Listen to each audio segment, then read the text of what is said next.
Salaam saaxiibayaal, inaad caafimaad qabtaan aan rajeynayaa. Intaa kadib, ku soo dhawaada taxanaha Dhambaal xalqadiisa labaad. Waxaan bilaabay xilliyada ka mid ah inaan aad uga fikiro oo aan u fiirsado arrin aad iiga yaabiyey, jeclaystayna inaan ogaado halka uu Quraanka ka taagan yahay arrinka. Waxaan helay 3 siyaabood oo uu u sawiray Quraanka. Arrinkaasina wax kale ma aha ee waa dhibaatada ay leedahay dib u dhigashada. Haddaba, dambiyada aynu had iyo jeer ku dhacno oo aynan in badan ku talagelin, waxaa dhacda in nafeena ay noogu sheekeeyaan in gefkan uu yahay gaf kooban, muddo yar oo dhowna aan sixi doonno. Se maxaa dhaca? Waqtiga ayaa isgura inaga oo dambigii weli ku jirna. Dabadeed waxaynu ku baraarugnaa malagii nafteena ka qaadi lahaa oo ayna kor taagan si uu u qabto nafeena xilligii loo xadiday. Ilaahay koray waxa uu inooga warramay kooxo badan oo dadka ka mid ah oo kolka ay geeridu u soo xaadirto codsan doona in dib loo celiyo oo ballan qaadaya inay samayn doonaan camaladii wanaagsanaa ee ay dib u dhigi jireen. Hase ahaatee, wax dhacaya ma aha oo waqtigii baa ku dhacay.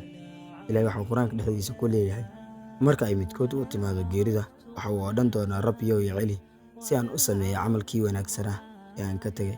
Maanta waxaa ina hortaala fursad aad u weyn oo aynu uga faa'iidaysan karno camalka wanaagsan inta aynu saacadda inagu kadin, xilligaas oo aan baryo iyo celin toona wax soo kordhinayn.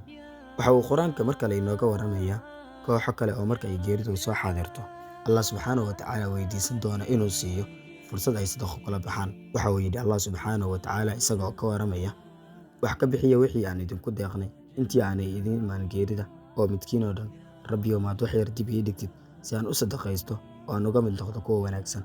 Imikaba waa inagan oo haysana fursaddii aan ku sadaqaysan lahayn oo wax ku bixin lahayn, ee ma ka faa'iidaysanaa fursaddaas mise waxaynu sugnaa inta aynu adduunka ka howleelayno?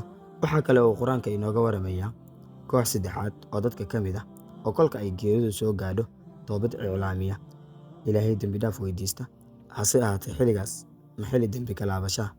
Ilaahay subxaanahu wa tacaala waxa uu yidhi, toobadu umaanay ahaanin kuwa xumaha falaya ilaa ay geeridu ku imaanayso. Markaas bay odhan doonaan, hadda ayaan toobad keene. Weli waxaynu ku guda jirnaa saacadihii koobnaa ee toobada laynaga aqbalayay.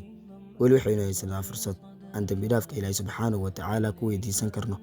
Waxaan u baahannahay inaan qaadano go'aan degdeg ah si aan u toobad keenno, sidoo kalena aan isaga harno go'aanka dib u dhigashada, maadaama ay leedahay dhibaatooyinka aynu ka soo hadalnay.